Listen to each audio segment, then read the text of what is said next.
Halo dan selamat datang di penelusuran mendalam kita hari ini. Untuk Anda yang yang suka mengeksplorasi literatur sejarah atau teks keagamaan, pasti sering banget lihat istilah nabi dan rasul. Ya, itu kan sering banget dipakai bergantian. Nah, ya dipakai secara bergantian seolah artinya sama. Misi kita hari ini sebenarnya membedah teks-teks Al-Quran untuk melihat perbedaan esensial dari kedua istilah ini. Ini penting ya, supaya pas kita membahasnya, kita punya pemahaman yang benar-benar presisi dan nggak keliru dalam berucap. Setuju. Punya landasan teks yang kuat itu kuncinya. Betul. Dan mari kita langsung bedah ini.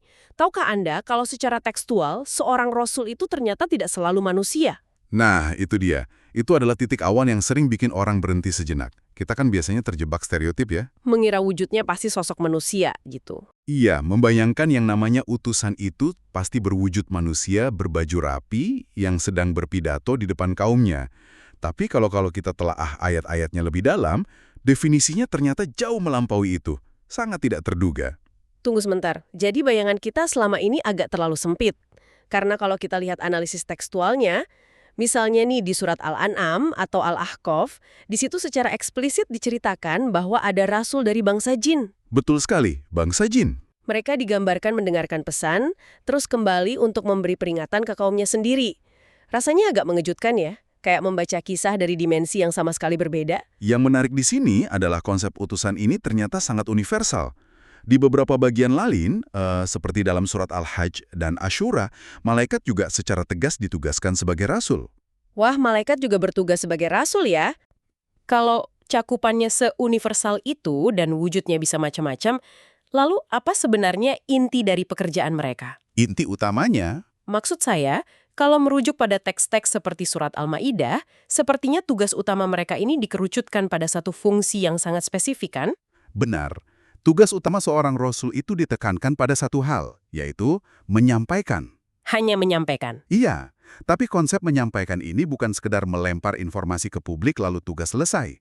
Ada sistem keadilan yang luar biasa presisi di baliknya. Keadilan seperti apa maksudnya? Nah, kalau kita analisis lebih jauh pada surat Ibrahim dan Yunus, seorang rasul itu selalu tanpa pengecualian diutus menggunakan bahasa lokal kaumnya.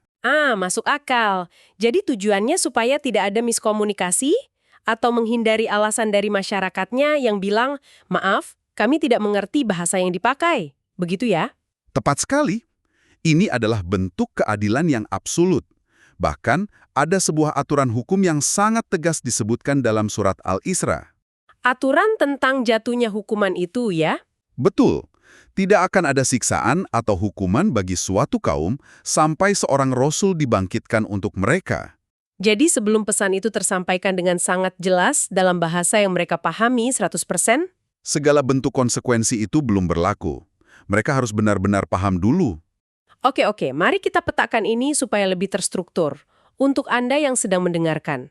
Dengan semua aturan hukum, bahasa, dan wujud yang beragam tadi, apa arti dari semua ini? Maksudnya, kesimpulan perbedaannya. Iya, kalau kita harus menarik garis batas yang tegas antara nabi dan rasul, bagaimana kita mendefinisikannya agar gampang diingat? Cara termudah memahaminya begini. Bayangkan rasul itu sebagai gelar universal untuk pembawa pesan. Wujudnya bisa siapa saja.